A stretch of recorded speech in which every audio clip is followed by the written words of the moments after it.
Assalamualaikum warahmatullahi wabarakatuh. Liquid cooler yang saya nak review dalam video kali ini, saya consider dia sebagai the coolest liquid cooler untuk tahun 2021. Dia punya design tu totally berbeza dengan kebanyakan liquid cooler yang saya pernah review untuk 2021, even untuk 2020 kot. Design dia memang totally different. Siapa-siapa yang minat dengan konsep mecha, Gundam bagai tu, memang suka dengan Zadak Spark AIO Lite ni. Cuma persoalan yang tinggal, dia punya performance tu macam mana?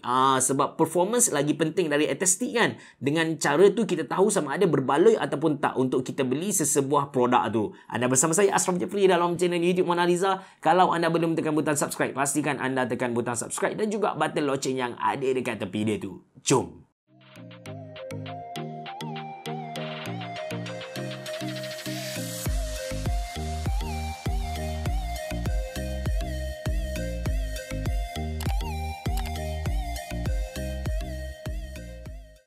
Okay guys, ini dia Zadak Spark AIO Lite 240mm ARGB liquid cooler. Sebelum saya unbox AIO dari Zadak ni, saya nak tunjuk dia punya RAM kepada anda sebab memang ada kaitan Zadak punya RAM dengan dia punya AIO cooler ni. So ini dia Zadak Spark RGB DDR4. Saya nak tunjuk dia punya design, dia punya konsep tu kepada anda. Jadi ini dia punya RAM. Saya nak anda ingat dia punya konsep, dia punya design tu. Yang mana di bahagian atas ni kita boleh nampak dia punya material tu macam metal dan dia punya warna tu silver. Ada logo Zadak dekat sini dan dia ada diffuser dekat tengah. Of course dekat tengah ni dia akan menyala dengan RGB dan dia punya heatsink utama berwarna hitam. Saya nak anda ingat dia punya design ni sebab design dia berkait rapat dengan dia punya AIO cooler. Kita letak tepi dulu dia punya RAM. Masa yang ditunggu-tunggu, kita nak tengok. Untuk makluman anda, Zadak ni bukanlah satu company yang besar gila, tapi semua orang akui yang dia memang fokuskan kepada performance, fokuskan kepada kualiti. So first kali kita dapat dia punya quick installation guide, kita letak tepi dulu. Lepas tu, wow, dia punya presentation quite nice sebenarnya. Lepas tu dekat sini ada semua skru dan dia punya fan, ada 2 biji fan. Kita akan unbox dan tunjuk kepada anda. Dan dia punya radiator. Alright, saya terlepas dia punya kabel. So dia bagi kepada kita satu kabel-kabel tak termasuk dalam kotak tadi. Lepas tu ini dia punya main unit. Kita letak tepi dulu dia punya kotak. Alright, first kali kita tengok dia punya main unit. Wow, dia punya water block tu agak kecil compare dengan kebanyakan water block AIO yang saya pernah review untuk tahun 2021. Saya nak anda tengok dia punya water block ni, nampak tak? Dia pakai konsep yang lebih kurang sama dengan design dia punya RAM tadi. Cuma kali ni dekat water block dia pakai satu metal ataupun saya tak pasti dia punya material macam mana. Cuma dia pakai jenis reflection macam cermin macam tu. Kemudian dia punya tube ni dia pakai sleeve yang sangat bagus kualiti dia. Dan kita tengok dia punya radiator pula. Fin yang ada dekat radiator dia pun tebal. Memang best ni. Dia punya berat sebenarnya ni antara liquid cooler yang tak berat sangat saya pernah pegang. Saya dapat rasa yang dia punya macam mana, dia punya berat tu obviously ringan. Kalau normal AIO cooler yang saya pernah guna, bila pegang tu, bila angkat saya rasa berat tapi yang ni ringan So ini kabel, sambungan-sambungan kabel. Ini splitter untuk fan. So masuk 3, maksudnya kipas, pump dan juga kipas. Lepas tu kita cucuk dekat CPU header pun tak ada masalah. Kemudian dia bagi kepada kita RGB controller in case anda tak ada port RGB untuk anda punya motherboard tu. Lepas tu ini dia bagi kepada kita hub lah untuk dia punya ARGB lampu tu. Dan ini dia punya sambungan. So kita kena connect dua benda alah ni dan connect ke kita punya motherboard. Settle yang pertama. Kemudian ini dia punya fan. Jom kita tengok kualiti fan dia macam mana. So dari segi RGB tu dia punya sekeliling, dia punya ring tu akan menyala. Yes, dekat sini kita boleh tengok ring tu ada diffuser dekat sini. So kita akan nampak RGB dekat bahagian ni lah. Dia punya bilah tu nampak rare gila kot. Nampak memang garang orang kata. Tengok bilah dia macam ni. Saya tak tahu dia punya kualiti, dia punya performance macam mana. Nanti kita check dengan Ryzen 9 5900X. Lepas tu kita tengok last kali dia punya skru-skru ni lah. So actually presentation packaging yang dia bagi kepada user sangat-sangat kemas. Kita akan guna AMD. So dekat sini ada AMD. Alright, untuk projek kali ni saya akan guna prosesor AMD Ryzen 9 5900X yang memang terkenal dengan TDP yang tinggi dan mampu keluarkan haba yang banyak. Kemudian saya pair dengan ASRock B550M Steel Legend. Jadi kita kena cari dulu tapak AMD yang mana. Untuk Spark ni dia bagi satu tapak, kita boleh pilih sama ada kita nak guna AMD ataupun Intel. Untuk AMD 4 tak ada masalah. Intel pun kalau anda nak guna untuk LGA 2011 pun okey. So dia bagi juga kepada kita ni satu getah untuk lindung kita punya motherboard bila mana kita rapatkan benda alah ni base dia ke motherboard. Jadi untuk pasang dekat motherboard AMD, kita kena pastikan yang base AMD, tulisan AMD ni menghala ke atas. Kita akan tampal dia punya stiker ni dan skru akan masuk ikut bawah macam ni lah. Untuk skru pula dia dah asingkan untuk kita dekat dia punya plastik ni, dia tulis backplate screw and nut key FMQ. FMQ tu saya tak pasti apa, tapi yang yang penting ialah backplate screw ni. So ambil skru yang macam ni, masukkan dekat yang lebar ni.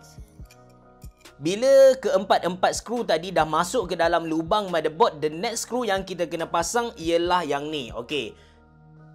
Yang ni kan, anda nampak dia macam padat tapi sebenarnya dekat bahagian bawah dia berlubang, so senanglah nak pasang. Tapi sebelum pasang yang ni, make sure anda ambil washer yang berwarna hitam. So washer ni kita masukkan dulu, lepas tu baru kita masukkan skru tadi. Pasang dekat keempat-empat skru yang ada tertanam bawah motherboard. Langkah yang seterusnya, bila kita dah masukkan skru tadi, dia punya tapak tu, kita kena pasang bracket AMD ni ke kita punya water block. Okey, ini dia punya water block and ini dia punya bracket. Dekat bahagian bawah ada tulisan AMD. Kena pastikan yang tulisan ni berada menghala ke bawah dan kita selitkan di bahagian tepi. Senang saja guys. Lepas tu kita ambil skru, kita skru dekat bahagian tepi ni. Sama juga satu lagi, kita ambil bracket AMD, pastikan tulisan AMD menghala ke bawah. Lepas tu kita masukkan. Settle guys. So bila dah skru, dia akan jadi macam ni. Bracket tu dia dah melekat dekat water block. Yang tinggal hanya dua perkara sahaja lagi. Yang pertama, saya nak pasang kipas ke radiator ni. Yang kedua, saya kena gabungkan, saya kena cantumkan dia punya water block ke saya punya motherboard.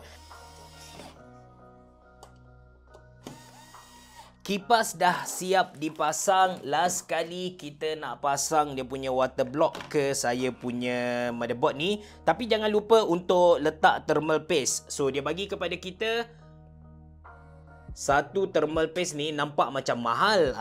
Kita tengoklah dia punya performance macam mana nanti. Saya akan letak dia secara X macam ni. Settle.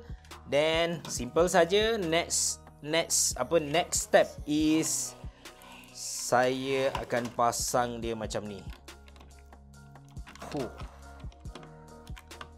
So untuk gabungkan dia, kita kena pakai skru yang macam ni. Kita letak dulu semua bucu yang kita nak. Letak, jangan skru sampai habis. Kita just letak bagi macam ngam-ngam macam tu dulu. Bila dah keempat-empat skru pasang, barulah kita pusing dia sampai ketat. Okey, saya dah siap pasang ZX Spark AIO Lite 240mm ARGB liquid CPU cooler ni. Dari segi proses pemasangan memang simple, tak ada benda yang complicated sangat. Orang yang first time nak main dengan AIO liquid cooler pun boleh pasang tanpa ada sebarang masalah lah. Saya akan tunjuk kepada anda dia punya aesthetic, dia punya outlook bila kita pasang dekat casing macam mana. Jadi guys, ini hasil akhir lepas siap pasang ZX Spark AIO Lite. Bila dah menyala ni, dia punya design tu nampak lagi wow lah. Serius, water block ZX Spark AIO Lite ni ada identiti dia yang tersendiri. Orang lain memang tak boleh nak tiru lah. Dan ini ZX Spark RAM. Nampak tak? Konsep dia lebih kurang sama. That's why masa saya pasang tadi, saya tunjuk dia punya RAM dulu. Saya nak anda nampak apa konsep yang ZX cuba bawa. Ini identiti dia. Tube yang dia guna untuk ZX Spark AIO Lite ni nampak premium dan agak panjang. So tak ada masalah kalau anda nak guna all-in-one liquid cooler ni dekat casing yang besar, panjang, full tower. Kipas yang dia bagi ni jenis ARGB, and Zadak dah bagi kepada kita satu splitter untuk gabungkan dia punya water block dan juga dua fan ni jadi satu. So tak ada masalah langsung. Alright, spesifikasi penuh PC yang saya test dalam video kali ni, saya guna prosesor Ryzen 9 5900X Mobo dari ASRock iaitu B550M Steel Legend. RAM saya pakai Zadak lah, Zadak Spark 16GB DDR4. SSD dari AGI High Performance NVMe SSD. Cooler of course Zadak Spark AIO Lite. Graphic card dari Sapphire RX 6700 XT. Power supply saya guna Deepcool DQ850 dan casing saya guna Lianli Lencool 205 Mesh. Yang ni baru juga ni. Suhu idle prosesor yang saya dapat ialah 48 darjah dan suhu akhir lepas saya run AIDA 64 selama 30 minit saya dapat 84 darjah seperti yang anda dapat tonton sekarang. To be honest, saya expect suhu yang lebih rendah, dia punya performance lagi padu, tapi itu yang saya dapat 84 darjah. Okey, cuma kita boleh pujilah sebab 84 darjah ni dia dapat maintain selama 30 minit. Even saya teruskan saya punya test ni sampai 40 minit pun suhu dah tak naik, kekal dekat 84 darjah. Saya test dengan beberapa game macam Apex Legends, Dota 2, PUBG dan juga Cyberpunk. Saya nak tengok suhu prosesor macam mana. Suhu paling tinggi dekat game Cyberpunk lah, cecah 80 darjah, tapi untuk yang lain rarely cecah 70 darjah. Bagi saya ini adalah satu performance yang patut kita puji walaupun not the best one lah. Kita kena tahu yang saya test, saya buat eksperimen ni menggunakan prosesor Ryzen 9 5900X. Saya bukan guna Ryzen 7, Ryzen 5 ataupun Ryzen 3. Tak, saya guna yang paling taiko punya Ryzen 9 5900X. So, bila dia dapat deliver kepada kita result yang macam tu, consider bagus sebenarnya. Harga untuk Zadak Spark AIO Lite ni ialah RM459 Malaysia. Yes, saya tahu ini adalah sebuah cooler bangsawan kayangan ahli politik bagai. Tapi kalau anda ada duit and anda suka dengan dia punya design, why not? Saya sediakan link untuk anda beli dekat ruangan komen di bawah. Terima kasih kerana menonton. Jumpa lagi.